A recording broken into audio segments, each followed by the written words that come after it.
Do I have to say the thing? Do I have to say the thing where I'm like, if you like and if you like it, if you like this, if you like me rambling, you should subscribe to my channel or follow me on Instagram or maybe even follow me on TikTok whenever shit comes back online. Hello. So I had every intention of doing a dry January, but my version of a dry January for 2025 was going to be not to buy any books. Specifically no manga, but truly anything. No Janmei, no light novels, nothing. I failed. But you know what? It's not my fault. It's not my fault. Yesterday, TikTok was banned, and that felt really terrible. Not gonna lie, very upset, very upset. The community that I had found there was so wonderful. And not to say it's not gonna come back. It might be back up by the time I post this video, but the principle of all of this is just, there's a lot of really ugly things I could say, and I'm just gonna refrain from it for now. Anyway, point being, I went and bought some manga. There's a couple half-price books near me, and I also happen to live like 5 minutes away from a Kinokuniya, so oops. But we're gonna say yesterday doesn't count, okay? That's what I'm telling myself. So here it is. Here's my pile. Let's go through it. Probably the one I am the most excited of out of all of them because I inhaled the first 4 volumes of this. This is Anyway, I'm Falling in Love with You, Volume 5. If you're unfamiliar with the story, it is super cute. The back says, all-you-can-eat buffet of teenage drama, romance, and nostalgia, and that's actually like kind of the perfect way to put it. One of the things I love about this is that even though the majority of the story revolves around this girl and her group of friends in high school who are all boys, you keep getting these snippets back and forth of her like being in the modern time and reminiscing. Like you realize that all of the story is her remembering it. And these guys are still in her life. So at least at this point, I haven't read it yet, but at the end of the 4th volume, there's a little bit of alluding to, is she with one of them? Are they still like big in her life? Did anything happen? I don't know. It's beautiful though. The art is great. It's fluffy. Next up is a BL. Are we surprised? No. This is Wannabe My Dress Up Lover. Now, one of the first things I noticed about this is that it is done by Mamita. If that mangaka's name sounds familiar, it's because The Metalhead Next Door was released by Sublime just a couple months ago, and it's also by Mamita. That was actually one of the reasons I picked this up. I truly don't know what the story is about. There's a dude dressed as a maid on front, so we'll find out. But I loved The Metalhead Next Door.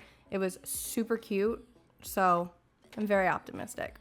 The next one I got only because I saw a bunch of my mutuals post about it. I truly know nothing about it, but the art looks amazing.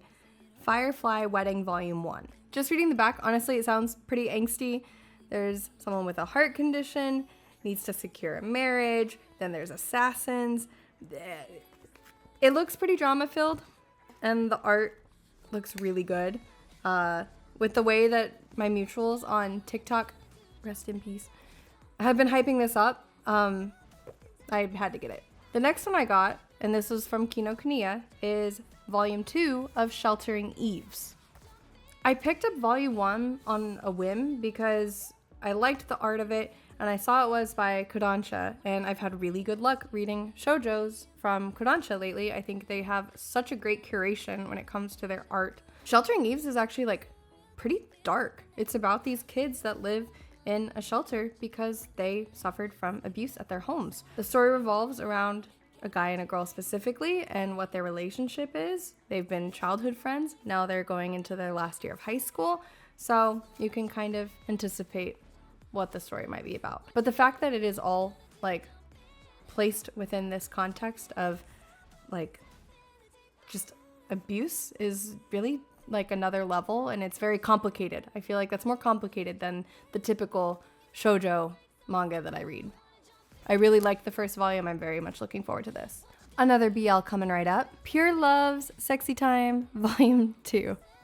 Still got the plastic on and everything. I couldn't tell you why I bought this. Well, I do. I do have a reason why I bought this. Because I bought the first volume, and I haven't even read it yet. But there's something in my brain that goes, oh, another volume of something you already have, you should buy it. And there is no component that is like, you haven't read it, so you shouldn't buy it. What if you don't even like it? Nope, that doesn't exist. I just buy it. So I'm going to read through it. It's only 2 volumes, at least for now. I don't know, maybe there's more. But yeah, that's all I have to say. The rest of what I got is from Half Price Books. And I actually like kind of struck gold. I went to one Half Price Books and they had nothing. And then I went to the other one that I like a lot and they had a lot. They even had a separate card out. Like they had just got in a bunch of manga. And it happened to have a lot of BL and Yuri and Shoujo on it. So I was like, good timing. Unfortunately, I had a lot of what they already had, but they had quite a few things I didn't have. So first and foremost, we have an older BL. This is called Honey Senior, Darling Junior. I'd be lying if I said I wasn't a little nervous about this. I'm going to guess that there is an age gap. I did not even read what the back is about, but I've kind of been on, like, I haven't been turning down buying old BLs just for the sake of collecting. And I've even started to read some of them. So I'm interested to see what this is about. It has that very kind of like classic old art style. But yeah, we'll see. This isn't going to be a priority read for me. Next up, I have a BL that I don't know what it is because it's an old Japanese BL and I have not yet translated anything to see what it is. If someone in the comments wants to tell me, I'm all for it. It's kind of giving Bond of Dreams, Bond of Life. I think that's what it's called, which I did not like. But I'm gonna assume this is the main character potentially, and he doesn't look as like kiddish as that one. So we will see. But I've been also collecting Japanese BL, and so for $3.99, it was worth it. Next up is a Kodansha BL that I do not have, Super Morning Star Volume 1. I'll be honest, I haven't even heard of this. I don't think I've seen this or heard of this at all, but it's by Kodansha. So again, immediately my mind is like, this is probably going to be good. It's only rated older teen plus, which I'm kind of excited about. Don't get me wrong. I like smut, but I kind of like implied more. So it focuses a little bit more on the plot. That's not to say there aren't smutty stories that have amazing plots, but sometimes it gets like lost in the sauce, if you know what I'm saying. Anyway, it looks cute. Remember how I said I had that thing with my brain where I'm like, I should buy more volumes of something that I have, even if I haven't read it? Well, it got me again because I got volumes 2, 3, and 4 of My Love Mix-Up. Now, I don't know a whole lot about this story. I know that it is literally about a mix-up where there's something to do with giving an eraser to someone who he wanted it to be a girl, but then he gave it to the guy, and then the guy, I don't know. I think it's BL. I don't know if it is. Maybe it's a mishmash of things. The art looks super cute. I had very much been intending to read volume 1 very soon. It's like on the to be read list, like urgently. And then I was like, oh, well, I can get the next 4 volumes or next 3 volumes for under $6 each. Twist my arm, you know? Now, this one, as a self-proclaimed BL girly, the fact that I haven't had this, I feel like is probably a crime. But in my defense, I've put it off because I know it's really long. I know it's really slow moving. And again, okay, I said I almost like implied romance smut more than like actual smut. But at the same time, when there's like nothing really, really, really slow, that can be very annoying to me. And I've like maybe judged a book by its cover, but I always thought that I Cannot Reach You was going to be a lot slower than my preferred. But I know it's a fan favorite. I know there's a live action of it that's really popular. So anyway, volumes 1 and 2 of I Cannot Reach You. Honestly, just reading the back, it sounds like sad. Like, he's like a best friend who loves his other best friend, and it's like, you won't notice me. I don't know. We'll see.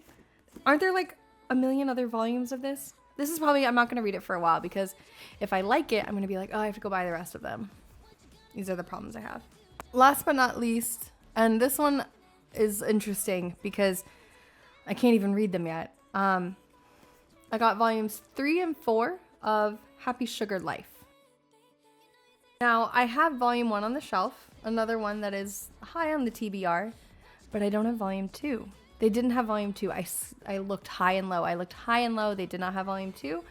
So might delay me reading volume 1 because as soon as I read it and like it, I know I'm going to have to get volume 2 because I have the rest to read. Life is hard, you know? Anyway, that's my pile. That's my haul. I did my very best to hold off until February. But you know what? The government just had to go crush my hopes and dreams. So this was me making up for it. This was making me feel better. And you know what? I'll read them. I will. someday. Anyway, if you're still here, thanks. This is my attempt to make more long form content, which was a goal of mine regardless of the TikTok ban or not. So I will be continuing to post here. Anyway, thanks.